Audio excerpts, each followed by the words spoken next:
Partner podcasta Delo in dom je Marles. Brez trajnosti ne gre niti v gradnji, kar še kako dobro vedo pri Marlesu.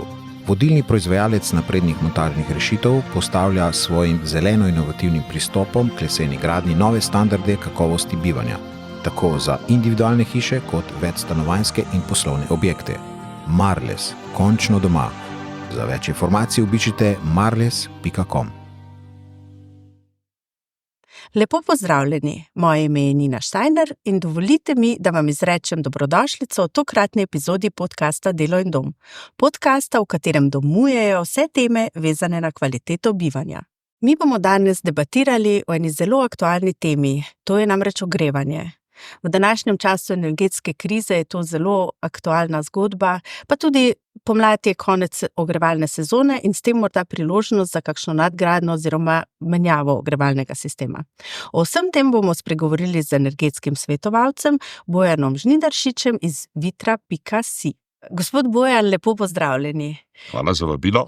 Midva bova danes govorila o ogrevanju in začniva na začetku, se pravi zdaj pomlad je čas, ko se ogrevalna sezona končuje. Je to mogoče čas, ko lahko uporabniki kaj posebnega mogoče vzdržujejo naprave, menjajo? Torej, v vsakem primeru je to najboljši čas. Namreč zaključi se eno obdobje in se začnemo pripravljati na drugo obdobje.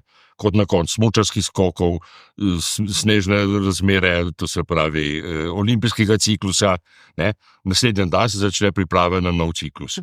In pri ogrevanju prostorov in sanitarne vode, to moramo vedno izpostavljati, da govorimo o dveh ogrevanjih, ker sta lahko različna, lahko z eno napravo, je seveda pomlad, zaključek ogrevalne sezone, najboljši čas, točno zaradi tega, kar ste že izpostavili, da se bo lahko do jeseni kaj spremenilo, popravilo, nadgradilo, prilagodilo, pač kakorkoli že. Se pravi, v vsakem primeru je to najboljši čas, bi pa v tem primeru, in danes upam, da bova več govorila tudi o celotni stavbi, izpostavil, da je seveda to obdobje, ko se pogovarjamo o prenovah, izboljšavah, vzdrževanju ogrevalnih sistemov, pomislimo tudi na celotno hišo.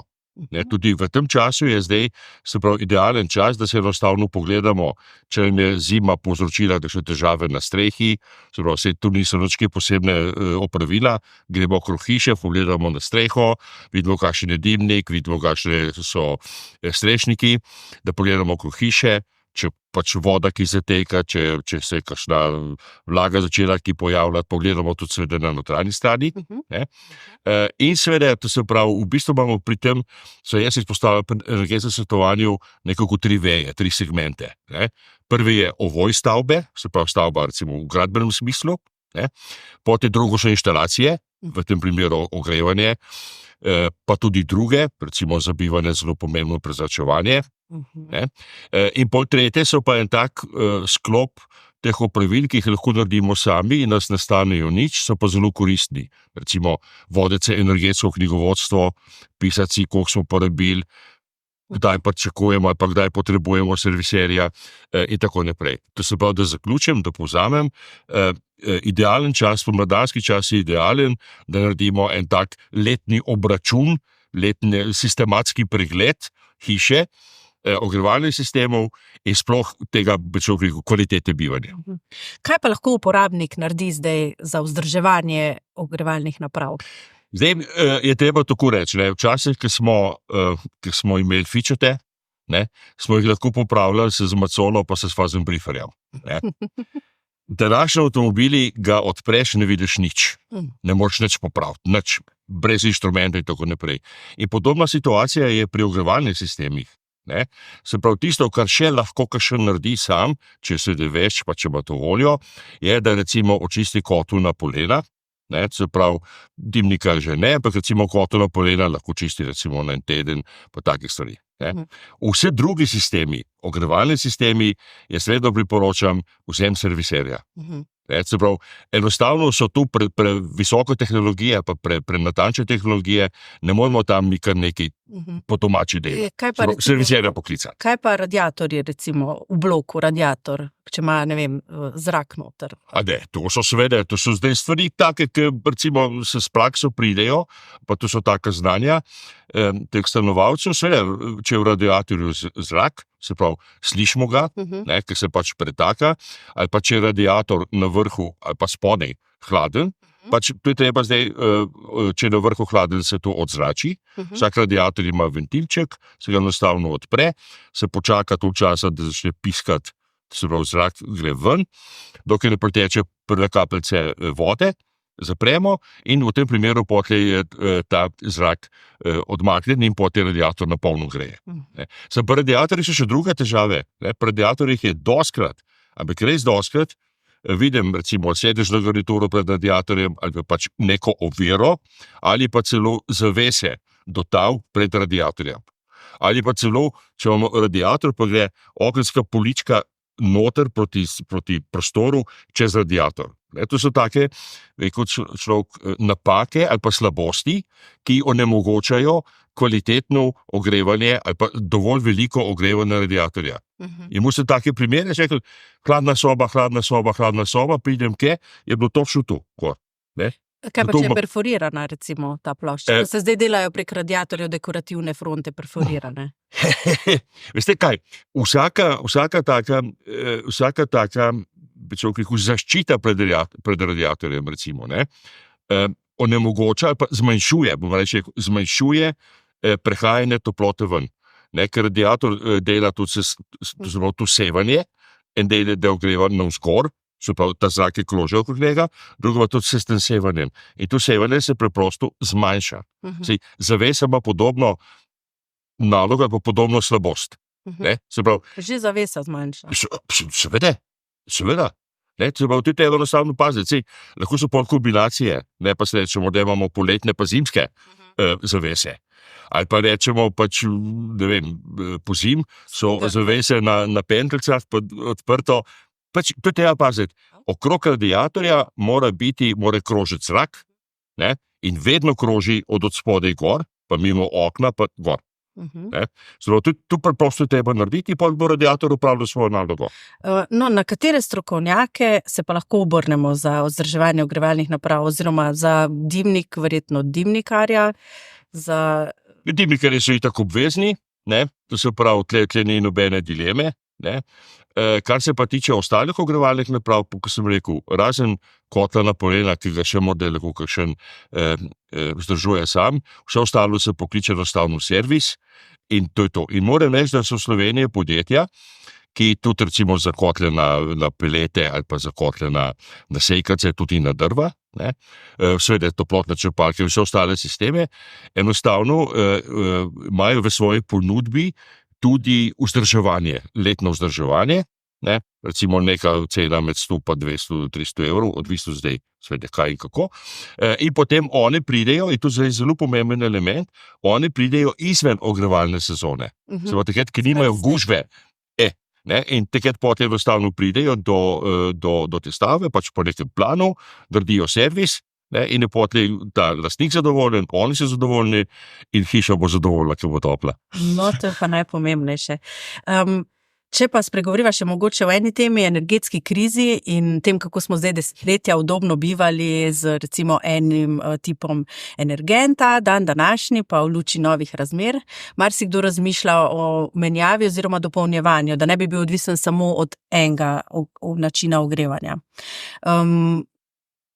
Kaj so te rešitve, ki jih vi najbolj priporočate?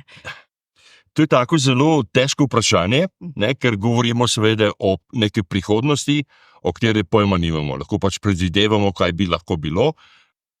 Tisto, kar jaz svetujem, je, da se pripravimo. Zaenkrat še vedno svetujem, da se uporablja en energent. Sej realno gledano, so poleg teh, to se pravi, toplotnih črpalk različnih tipov, in seveda kotlo na biomaso, so v Sloveniji morda potem še IR paneli in potem je že praktično konc. Se pravi, plinski, s plinom se dogaja to, kar se pa zdaj dogaja, kurilno olje gre tudi počasi v zgodovino. Tako je v zgodovino. In v vsakem primeru pa predlagam, recimo, precej pogosta situacija je zdaj ogrevanje s toplotno črpalko, ogrevanje prostorov in sanitarne vode. V vsakem primeru pa predlagam, da je v vsaki stavbi, v vsakem stanovanju, v vsaki hiši, lahko v pomožnem prostoru, tudi kurišče na drva. Eksplicitno. In to pri vsake elektrike. Najbolj elementarno, ne bo zdaj tu štedilnik, ali ne bo pa zdaj, to se pravi kamin, kaminska peč, pač karkoli, ampak neko kurišče na drva, da nas lahko reši, če pride neka kriza. Ampak govorimo o krizi, svetovna vojna, to se pravi poplave, potres, žled. Jaz sem recimo v Begunje predsednice, kjer živim, leta 14, z družino bil 10 dni odrezan od sveta. Brez vode, brez elektrike, ceste neprehodne, neprevozne, 10 dni. Ne? In smo preživeli brez težav s kaminom v dnevni sobi in s tistim taborniškim plinom v garaži za kuhanje. Ne? To se pravi, vsekakor ne svetujem pa, ne priporočam pa, da se daje kaminu kakšno drugo veliko težo. Jaz sem recimo imel primer pred par dnevi enega gospoda, ki bo zdaj gradil v Ljubljani neko fajn, dobro hišo, ne? Ampak je z mladosti potegnil nek spomin tople krušne peči, ne? In prav, veste, jaz bi zdaj, to je moj Betlem, zdaj kamin, pa da bi lahko ležal gor na tiste krušne peči, nekaj z ležiščem, ne? Pa bi potlej, ki bi tu kuril, ne? Pa bi potlej jim še toplovodno ogreval, pa ker do spalnice bi prišli, pa to, ne? Jaz ga poslušam, pa sem teprv se hotel reči, da je neha bluzit, ne? Pa sem rekel, to bo pregrobo, sem rekel, pozabite na to, ne? Pozabite na to, smo pa najdeli rešitev, pa smo najdeli rešitev, ne? Brez težav se naredi tako imenovan zidan kamin, ki izgleda kot krušna peč, recimo neke velikosti 70-80, pač odvisno od tega, ne s pečnic, pač zidan, ampak noter so zdaj cevi talnega gretja, ali pa cevi centralnega ogrevanja, ne, s posebno regulacijo, in on s tem naredi tako imenovani zidani kamin. Ne? Ima potem to, recimo, ogrevanje prostorov, ker nekateri pravijo, da je to pač božanska toplota, ne? Ima ogrevanje prostorov, se pravi talno gretje, plus ta kamin. Ne? To je treba vključiti v projekt, to je izračun in tako naprej. Dan današnji se v novogradnjah velikokrat kamine umešča v bivalne prostore, predvsem zaradi ambienta, domačnosti in tega. Ja, ampak tukaj je kriza, veste, v novem stanovanju, v novi hiši se kamina ne potrebuje. Ja, razen tako, kot ste rekli. Počasi, ne? Ja, za ambient pa ja. No, pa za rezervo. Ampak še zmeram dosti ljudi razmišlja, da bo pač kamin pripomogel k energetski bilanci. Ja, po mojih izkušnjah jih bolj dekorativno. No, se strinjam, tudi to svetujem. Ampak kar pa je danes, kamini so večinoma zaprtega tipa, medtem ko so bili prej tudi odprti, ne, zakaj so zdaj zaprti? No, predstavljajte si, da imate odprt kamin, pa gotli FI22 dimnik, ne? In tam vam zdaj toploto iz stanovanja 22, zapravo FI22 odvaja 24 ur na dan. No, pa rekuperacija pa... Že, ampak v bistvu gre za bežanje toplote. Spomnim se primera iz Logatca pred veliko leti, ko bi gospa prišla nekačin, ja, pa me zebe, pa ne moramo se grd, in jaz smo poprašali, kakšna hiša, koliko porabijo, koliko jih živi, tako ne bi pašte neko vprašanje.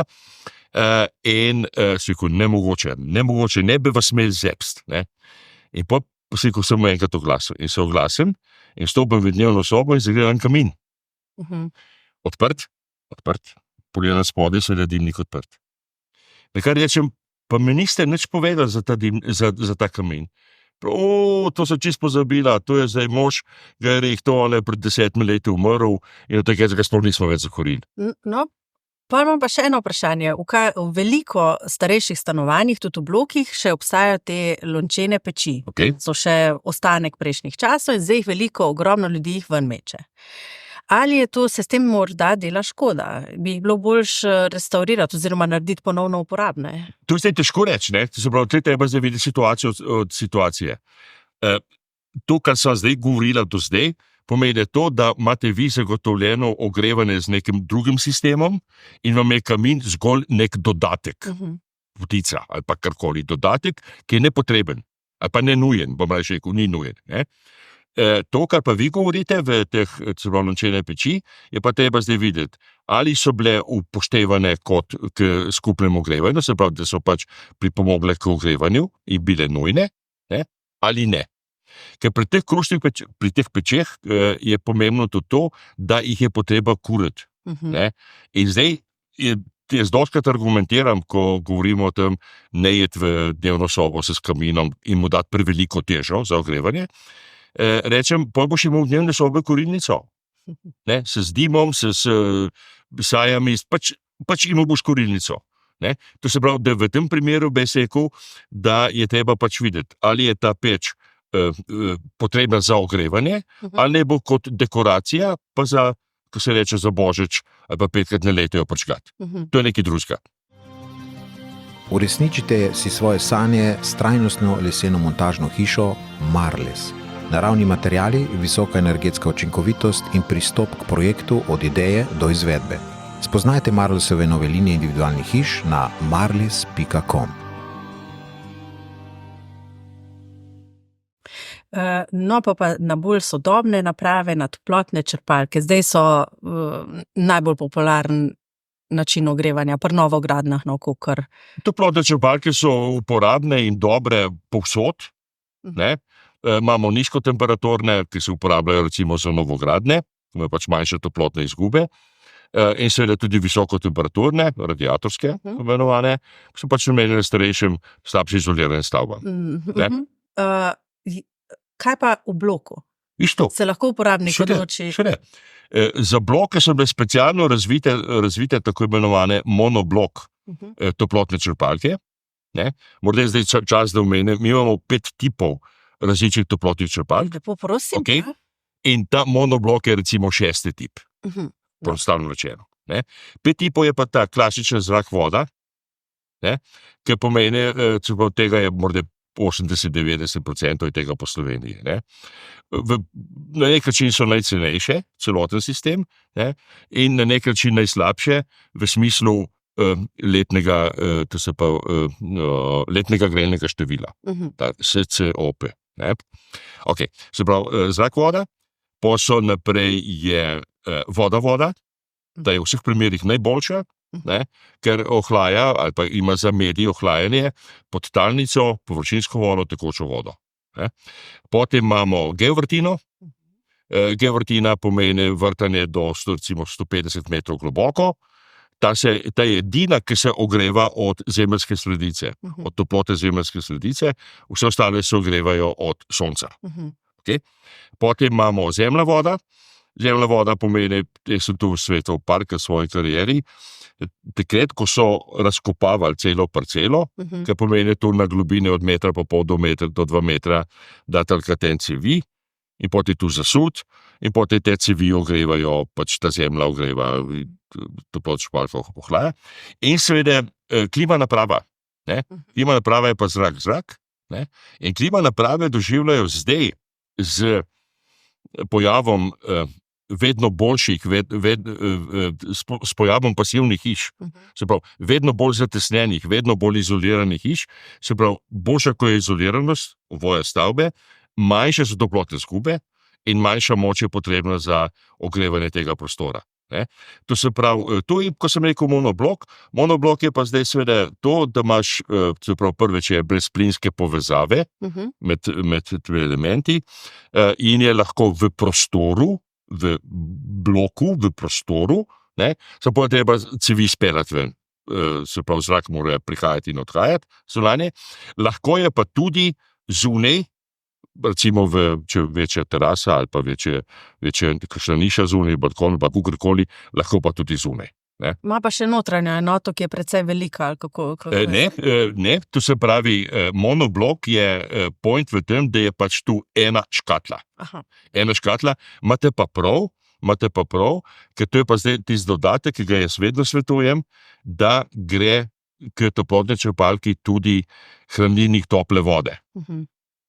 Se pravi, zalogovnik, hranilnik tople vode, kako pač ga že imenujemo, ker tu pomeni nekaj. Da toplotna črpalka dela takrat, ko dela, in polni se s toplo vodo in to skladišče in to špajs, se pravi hranilnik tople vode, in seveda radiatorje pa talno gretje. Ko je to dovolj vroče, se enostavno avtomatika javi, toplotne črpalke nehajo delati. Okay? In ta neha delati, in tu je potem pripravljen sistem, da ko se za toplotnih izkup se pač je treba iz hranilnika zdaj dovajati toplo vodo v ogrevalne, v radiator pa v talno gretje, in ta čas toplotna črpalka počiva. Šele ko si skladišča izgine ali pa se ohladi, začne toplotna črpalka spet delati.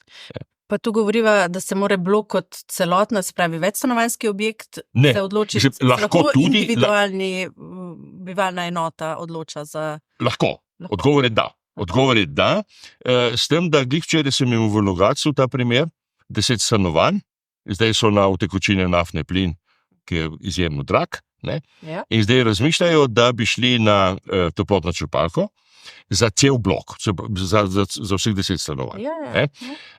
In v tem primeru sem jim tudi predlagal, da razmislijo, pa da pridobijo ponudbe za geovrtino, ker geovrtina je, to se pravi, te druga, te najboljša, pa te najbolj učinkovita, ima najvišje gremno število od vseh tipov, največ pa voda. Kaj pa talno gretje? Je to še aktualna stvar? Beseda aktualno, to je zdaj... Električno, toplovodno? Električnega ne. Električen je iz več razlogov slab. Čeprav moram reči, da sem imel v svoji praksi ljudi, ki so bili izjemno navdušeni nad električnim. Ampak jaz ga ne priporočam. No, ima svojo prednost. Izjema. Tanka plast je, to je recimo... Zdaj pri talnem, recimo pri prenovah, ko je človek omejen z višino tlakov, recimo. Ampak, višina koliko je zdaj? Recimo, vi imate ta trenutek na trgu najtanjši, to se pravi najmanj visok, najtanjši sloj talnega gretja 4 cm. Se 4 cm prijete viskos. Gre za to, da ima spodaj, se pravi, prva plast je centimetrska toplotna izolacija, potem je približno 2 centimetrska neka plošča, ali je zdaj to beton, ali je pa to zdaj mavčna plošča, pač kakorkoli že, in v to so zdaj vtisnjene take drobne cevke, jaz jim rečem makarončki. In potem čez direkt pride zdaj ali keramika ali poten. In to je zdaj skupaj 4 cm. In je to toplovodno ogrevanje. Tako da ta možnost absolutno obstaja. V končni fazi tudi v Sloveniji je pač enostavno premalo poznano, pa nimam razlage zakaj, tudi toplovodno stropno ogrevanje. No, to pa vem, ker ga imamo v pisarni. Stropnega imamo v pisarni. Smo se ravno preselili, se moram še privaditi temu občutku, ampak baje deluje. Vedno deluje. Se pravi, mi imamo, ko govorimo o ogrevanju, imamo nizko temperaturno pa visoko temperaturno. Ampak zdaj recimo talno gretje je ploskovno gretje. Lahko je talno, lahko je stensko, lahko je stropno. Ampak talno gretje so tudi ire paneli, ki pač grejo tla. In to se pravi, toplovodno ogrevanje je pri meni bolj ga priporočam, kot pa recimo električno ogrevanje. Je pa res, da včasih pa pač preprosto ne gre, pa tudi lahko električno, recimo, neka sprejemljiva rešitev. Jaz ga v prenovah recimo ga uporabljamo zaradi višin, ker je vseeno. Tlaki so vedno zelo delikatni, se pravi, pri tlakih je vedno zelo velik problem, ker pri obnovah, sploh pa predvsem, ker nimamo velikih višin. Mi govorimo tam o nekih 5, morda, če so novejša gradna 10 cm, toliko imamo recimo prostora. Kaj pa talno gretje recimo v večstanovanjskem objektu, če bi človek želel reči, jaz ne bom imel radiatorjev, želim imeti talno gretje. A se to sme? Šveda, no je zgodi, ne? Sem imela primer, ko so rekli upravnik, je rekel ne, niti slučajno. Tu nisem čisto benega razloga, čisto novega razloga, o predpostavki, da ste še vedno priklopljeni na na skupinsko ogrevanje, ne?